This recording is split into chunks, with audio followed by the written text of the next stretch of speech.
You watch, you waited. Now it's time to save. It's the grand opening sale of the all-new Stevenson Mazda. Stevenson Mazda on Market Street. Truckloads of 2010 Mazdas have arrived, and we're selling them at 2009 prices. Stevenson Mazda. Cheers, the best you can't deny. INFINITY. Cheerinfinity All-Stars is a competitive cheerleading and tumbling school. We accept all ages and skill levels. Whether you're looking to be on one of our nationally ranked All-Star teams or just want to learn about handspring, we have a place for you. Cheerinfinity All-Stars, where beginners become champions.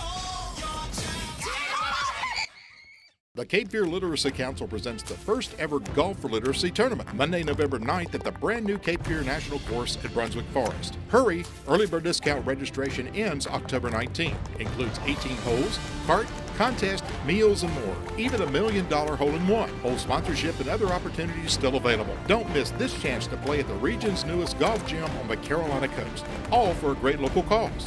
Brought to you by the Cape Fear Literacy Council and WWAY TV3.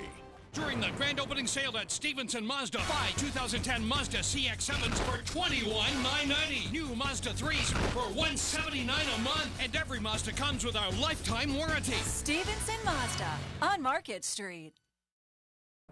Welcome back to the Cape Fear Sports Report, driven by the Stevenson Automotive Group. I'm Jim Clark, and make sure you visit us online at capefearsportsreport.com.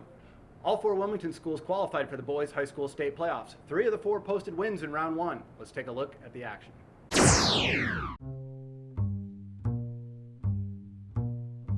Ashley came in looking like the clear favorite on paper, but Knightdale went up 2-1 early in the first half, and the Eagles were in need of a comeback.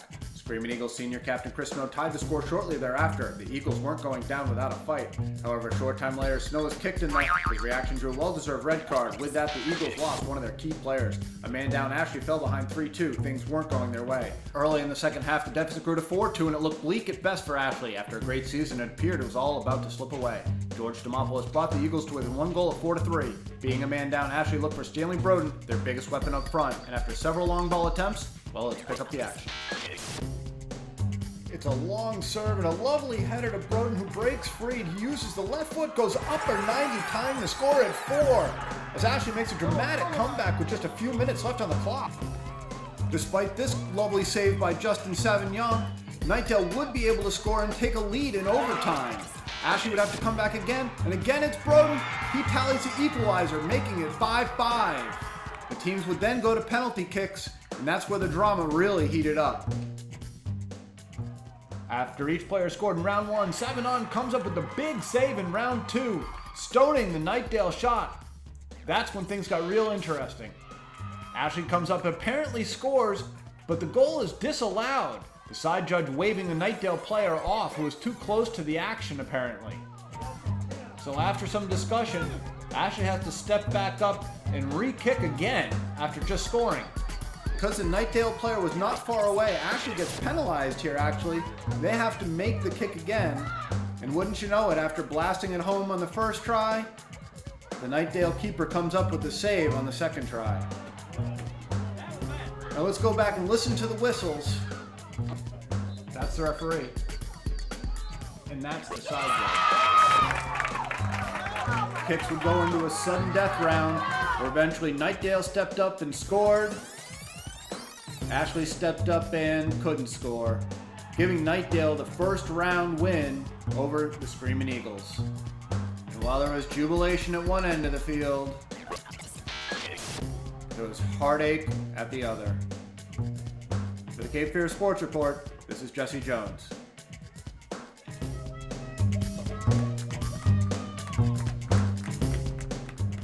And make sure you log on to capefearsportsreport.com for all of the soccer playoff updates. A big event this weekend was the Beach to Battleship Ironman Triathlon, bringing in competitors from all over the world. I caught up with one competitor who said it's as much about the preparation as it is the event itself. Getting ready for the Beach to Battleship half and full Ironman triathlons was all about preparation for Holly Conradi. But whether training with her husband Ralph or other fellow participants, the support structure is key as they bond in their common goal. In the week leading up to the race, Holly caught up with fellow competitors Harper Frazier and Gray Lambeth, who talked about being on the planning committee. easier this year than last year because I kind of know more of what we're doing this year. I'm in charge of transportation, so, which is a biggie for the athletes. So it's been fun. It's hectic this time of the year. So after months of preparation, with the race right around the corner, it's all about staying loose and having fun.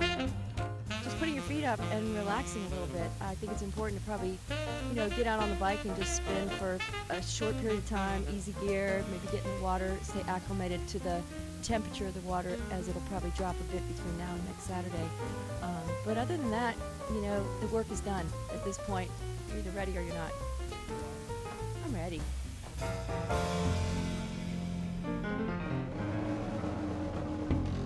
Still to come on the Cape Fear Sports Report, we'll head over to UNCW to talk to Senior Associate Athletic Director Joe Browning about all things UNCW sports. This is the Cape Fear Sports Report, driven by the Stevenson Automotive Group.